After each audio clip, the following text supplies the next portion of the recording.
রমেশ নিজের ঠেলার ওপরে সবুজ ধনেপাতা রেখে গ্রাহকদের আওয়াজ দিচ্ছিল, আরে টাটকা টাটকা ধনেপাতা নিয়ে নাও। বিট্টু নামে একজন গ্রাহক রমেশের কাছে এসে বলল, এই যে দাদা, 10 টাকার সবুজ ধনেপাতা দিয়ে দাও। রমেশ 10 টাকা নিয়ে সবুজ ধনেপাতা ওই গ্রাহককে দিল। দাদা, 10 টাকার এত কম ধনেপাতা পেলাম? আরে এখন অনেক দাম বেড়েছে না। আরে এতটাও দাম বাড়েনি। তুমি এটা কেন বলছো না বলো তো? তুমি তোমার ইচ্ছে মতো দাম লাগিয়ে গ্রাহকদেরকে ঠকাচ্ছ। আরে আমার কথাটাকে বিশ্বাস করো তুমি। আরে আমি যখন এই ধনেপাতাগুলো কিনি তখন আমি অনেক দাম দিয়ে কিনেছি। একমাত্র জমিদারই আমাদের ধনেপাতা সাপ্লাই করে, তাই না গ্রামে? রমেশের কথা শুনে বিট্টু আরেকজন দোকানদারের কাছে এলো আর দোকানদারকে 10 টাকা দিয়ে বলল, দাদা, 10 টাকার ধনেপাতা দিন তো। দোকানদার বিট্টুকে 10 টাকায় ধনেপাতা দিয়ে দিল। বিট্টু সেই ধনেপাতা নিয়ে রমেশের কাছে এসে বলল, তুমি আমাকে 10 টাকার অল্প ধনেপাতা দিয়েছিলে, আর ওই দোকানদার তো আমাকে 10 টাকার এতগুলো ধনেপাতা দিয়েছে।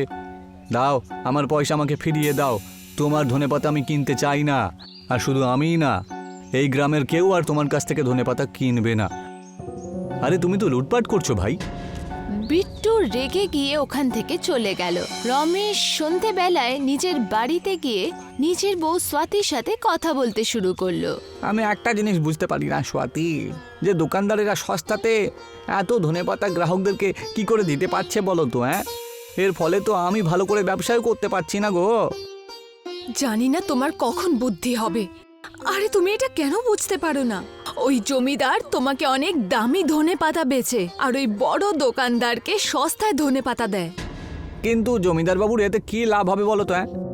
একটু ভেবে দেখো, কিছু সময় আগে অবধি আমাদের গ্রামে সবুজ ধনেপাতার কত ঠেলা ছিল, কিন্তু আস্তে আস্তে ওই সব ঠেলা শেষ হয়ে গেল।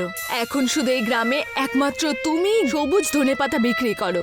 যেদিন তুমিও এই ব্যবসা বন্ধ করে দেবে, সেদিনকে সব দোকানদার নিজের ইচ্ছে মতন নিজেদের ধনেপাতা বিক্রি করবে। তা তুমি ঠিক কথাই বলেছো গিন্নি। এই ব্যাপারে জমিদার বাবুর সাথে কথা বলতে হবে আমাকে। পরের দিন রমেশ গ্রামের জমিদারের কাছে গিয়ে পৌঁছালো। রমেশকে দেখে জমিদার বলল, কি হয়েছে রমেশ? কালকেই তো তুমি আমার থেকে ধনেপাতা নিয়ে গিয়েছিলে। এত তাড়াতাড়ি ধনেপাতা বিক্রি করে ফেললে? আরে এই ব্যাপারেই তো আপনার সাথে আমি কথা বলার জন্য এসেছি। কি হলো? সব ঠিক আছে তো? জমিদার বাবু, সমস্ত গ্রামবাসীর দোকানদাররা তো আপনারই দেওয়া ধনেপাতা বিক্রি করে, কিন্তু কয়েকদিন হয়ে গেল আমি দেখতে পাচ্ছি যে সমস্ত গ্রামবাসীরা অল্প দামে বেশি বেশি ধনেপাতা বিক্রি করে গ্রাহকদের। এ তো খুবই ভালো কথা রমেশ। তুমিও কমে বিক্রি করো না গ্রাহকদের। জমিদার বাবু, দোকানদাররা তো তখনই এমন করতে পারবে যখন আপনি তাদেরকে সস্তাতে আর আমাকে আপনি বেশি দাম দিয়ে বিক্রি করেন। তুমি একদম ঠিক কথাই বলেছো রমেশ, কারণ যতজন দোকানদার রয়েছে ওরা সবাই নগদে আমার কাছ থেকে জিনিসপত্র কেনে আর বেশি পরিমাণে কেনার ব্যবসাও করে। আর তুমি একটা ঠেলা গাড়ি নিয়ে শুধু ওদের দোকানদারি নষ্ট করো, তাই না? সেই জন্য আজ থেকে তুমি ধনেপাতা বিক্রি করা বন্ধ করে দাও। এ তো বেশ অন্যায় জমিদার বাবু। এর মানে হলো যে আমার বউ একদম ঠিক কথাই বলছিল, তাই না? আপনি ছোট দোকানদারদেরকে নষ্ট করে দিয়ে বড় দোকানদার হয়ে সবকিছু সাহায্য করছেন, তাই না? তোমার এত সাহস কি করে হলো আমার সাথে এইভাবে কথা বলার? আজ থেকে তোমাকে ধনেপাতা আমি আর দেবো না। হ্যাঁ, যাও যাও, গিয়ে অন্য কোনো ব্যবসা করো, যাও তো। জমিদার রমেশকে অপমানিত করে নিজের মহল থেকে বার করে দিল। পরের দিন থেকে রমেশ ঠেলা লাগানো বন্ধ করে দিল আর বড় দোকানদাররা নিজেদের ইচ্ছে মতো বিক্রি করা শুরু করলো। কিছুদিন পর বিট্টু একজন দোকানদারের কাছে সবুজ ধনেপাতা নেয়ার জন্য এলো। আমাকে 10 টাকা ধনেপাতা দাও। দোকানদার খুবই সামান্য ধনেপাতা বিট্টুকে দিয়ে দিল। আরে এ কি, 10 টাকার এত কম ধনেপাতা? আরে যা পয়সা দিয়েছো তাতে তো তুমি এইটুকুই পাবে। তুমি কি জানো ধনেপাতার দাম অনেক আকাশ ছোঁয়া? আরে এত ধনেপাতা আমি কিনতে পারবো না। তাহলে তুমি ধনেপাতা ছাড়াই খাবার খাও। রমেশ এই দৃশ্যটাকে খুব মন দিয়ে দেখছিল। ও নিরাশ হয়ে নিজের ঘরে গিয়ে এসে বসে পড়ল। তখনই গ্রামের বলিয়া নামের একজন বৃদ্ধ ওখানে এসে পৌঁছালো। আরে বলিয়া কাকু, হঠাৎ করে এখানে এলেন, কি ব্যাপার? তোমার সাথে জমিদার বাবু খুবই অন্যায় করেছে।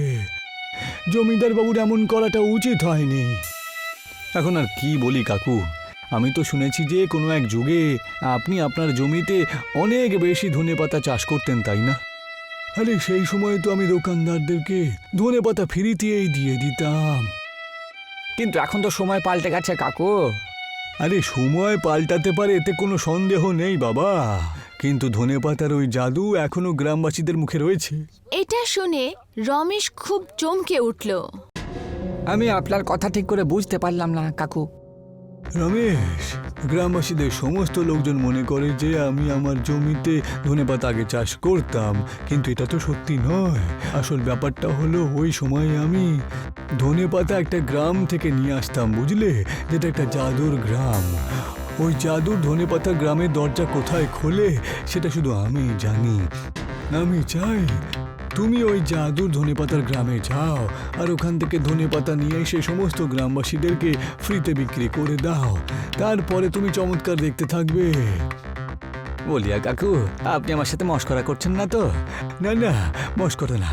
আমাদের গ্রাম থেকে কিছুটা দূরে একটা পুকুর রয়েছে, ভূত প্রেতের নামে সবসময় বিখ্যাত ওইটা। ওই পুকুরে তুমি ঝাঁপ দিও, তুমি নিজেই জাদুর ধনেপাতার গ্রামে পৌঁছে যাবে। আর হ্যাঁ, এই রহস্য জানো তুমি আর কাউকে বলো না। এইটুকু বলেই বলিয়া চাচা সেখান থেকে চলে গেল। যতদূর আমি বলিয়া চাচাকে জানি যে উনি কখনো মিথ্যে বলে না। তোমার একবার এটা করা উচিত। আমি চাই ওই জমিদারের দোকানদারি এই গ্রাম থেকে জ্বর থেকে মিটে যাক। রমেশ বলিয়া কাকার বলা জায়গায় পৌঁছে গেল আর ওই পুকুরটাকে মন দিয়ে দেখতে থাকলো। রমেশ ওই পুকুরের মধ্যে ডুব মারল। রমেশ নিজেকে একটা অদ্ভুত গ্রামের মধ্যে দেখতে পেল। রমেশ দেখল যে ওই গ্রামের মধ্যে সুখ সুবিধার সব জিনিসই উপস্থিত ছিল, কিন্তু সেই সব কিছু সবুজ ধনেপাতা দিয়ে তৈরি ছিল। রমেশ খুবই আশ্চর্য হয়ে গেল। এ তো বেশ অদ্ভুত একটা গ্রাম দেখছি। হ্যাঁ, এখানকার সব জিনিস দেখছি ধনেপাতা দিয়েই তৈরি রয়েছে। হ্যাঁ, তখনই রমেশের কানে একজন ব্যক্তির আওয়াজ এলো। তুমি একদম ঠিক কথা বলেছ, এটা একটা জাদুর ধনেপাতার গ্রাম। রমেশ দেখল ওই ব্যক্তি সাইকেলে বসেছিল আর ওকে দেখে হাসছিল। আমি এখান থেকে ধনেপাতা নিয়ে যেতে চাই আর কি। তুমি এখান থেকে যত ইচ্ছে ধনেপাতা নিয়ে যেতে চাও নিয়ে যাও। এখান থেকে ধনেপাতা নিয়ে যাওয়ার জন্য কোনো দাম দিতে হয় না। রমেশ অনেক ধনেপাতা নিয়ে পুকুরের ধারে এসে পৌঁছালো আর পুকুরের মধ্যে ডুব দিল। পুকুরের মধ্যে ডুবতেই নিজের গ্রামের মধ্যে প্রবেশ করে গেল। আরে বাহ, জাদুর ধনেপাতার গ্রাম থেকে তো আসা যাওয়ার রাস্তাটাও বেশ অদ্ভুত দেখলাম। হ্যাঁ, বেশ সহজ। এবার আমি প্রতিদিন ওখান থেকে ধনেপাতা নিয়ে এসে গ্রামবাসীদেরকে ফ্রিতে খাওয়াবো। রমেশ ওই দিনের পর থেকে গ্রামে বিনামূল্যে ধনেপাতা বিক্রি করতে থাকলো। কিছুদিন পর একজন গ্রাহক রমেশকে এসে বলল, আরে রমেশ, এখানকার ধনেপাতাতে কোনো ওষুধ টষুধ মেশানো আছে নাকি? না তো, কেন, কিছু হয়েছে? সবকিছু ঠিক আছে তো? আরে আমার বউয়ের পেটে খুব ব্যথা থাকতো, কিন্তু যবে থেকে তোমার তৈরি এই ধনেপাতা খেতে শুরু করলো না, তবে থেকে সে একদম ঠিক হয়ে গেছে গো। এইটা বলে ওই ব্যক্তি রমেশকে অনেকগুলো টাকা দিয়ে চলে গেল। কিছুদিন পর রমেশের নিয়ে আসা সবুজ ধনেপাতা খেয়ে রমেশের গ্রামের অসুস্থ মানুষেরা সুস্থ হয়ে গেল আর রমেশ উপহার হিসেবে অনেক টাকা পেল। জমিদার রেগে ফেটে গেল আর নিজেই নিজেকে বলল, আরে এই 2 পয়সার রমেশটা নিজেকে কি মনে করে? আরে ওর জন্য তো আমার পুরো ব্যবসা একেবারে লাটে উঠে গেল। আমি ওকে ছাড়বো না, আমি ওকে উচিত শিক্ষা দিয়েই ছাড়বো। এইটুকু বলেই জমিদার রেগে গিয়ে বাজারে ওই জায়গায় পৌঁছে গেল যেখানে রমেশ নিজের ঠেলা লাগাতো। রমেশ, তোর জন্য আমার ব্যবসা লাটে উঠে গেছে। আমি তোকে কাল পর্যন্ত সময় দিলাম। এই গ্রাম ছেড়ে এখান থেকে চলে যা, না হলে আমার থেকে খারাপ আর কেউ হবে না। রমেশকে কিছু করার আগে একবার ভালো করে মনে রাখবেন। কি বলতে চাইছো তুমি? রমেশের নিয়ে আসা ধনেপাতা খেলে পরে গ্রামের লোকজনের রোগ সব একেবারে ঠিক হয়ে যাচ্ছে। আর রমেশ আমাদের কাছ থেকে ধনেপাতার কোনো পয়সাও পর্যন্ত নেয় না। আরে তোমরা পাগল হয়ে গেছো? আরে ও ফ্রিতে ধনেপাতা দেয় ঠিকই, কিন্তু গ্রামবাসীদের কত মূর্খ লোকেরা ওর হাতে অনেক পয়সা দিয়ে চলে যায়, বুঝেছো? সেটা কখনো তুমি ভেবে দেখেছো কি? হ্যাঁ, কারণ ওদের পরিবারে যে অনেক দিন ধরে রুগ্ন রয়েছে, এই ধনেপাতা খাবার পরে সব ঠিক হয়ে গেছে গো। আরে কোনো পাগল হলে নাকি? হ্যাঁ, কখনো ওকে জিজ্ঞাসা করেছো কি যে প্রতিদিন এত ধনেপাতা ও কোথা থেকে নিয়ে আসে? জিজ্ঞাসা করেছো? আমার তো বিশ্বাস যে এ নিশ্চয়ই কোথা থেকে চুরি করে নিয়ে আসে। সেই সময় ওখানে প্রচুর লোকের ভিড় একত্র হয়ে গেল। ওই ভিড়ের মধ্যে থেকে একজন ব্যক্তি জমিদারকে বলল, আরে যেখান থেকেই আনুক না কেন, তাতে আমাদের কি এসে যায়? হ্যাঁ, আমরা শুধু এটুকুই জানি যে ওর ওই ধনেপাতা খেলে পরে আমাদের অসুখ ঠিক হয়ে যায়। এখন থেকে আপনি সোজাসুজি চলে যান জমিদার বাবু, আপনি না হলে এই ভিড় কিন্তু দেখতে পাচ্ছেন তো আপনি, তোমাকে মারার জন্য সবাই একত্রিত হয়েছে কিন্তু। ভিড় দেখে জমিদার খুব ভয় পেয়ে গেল আর ও চুপচাপ ওখান থেকে চলে গেল। জমিদার এত ভয় পেয়ে গেছিল যে পরের দিনও গ্রাম ছেড়েই চলে গেল।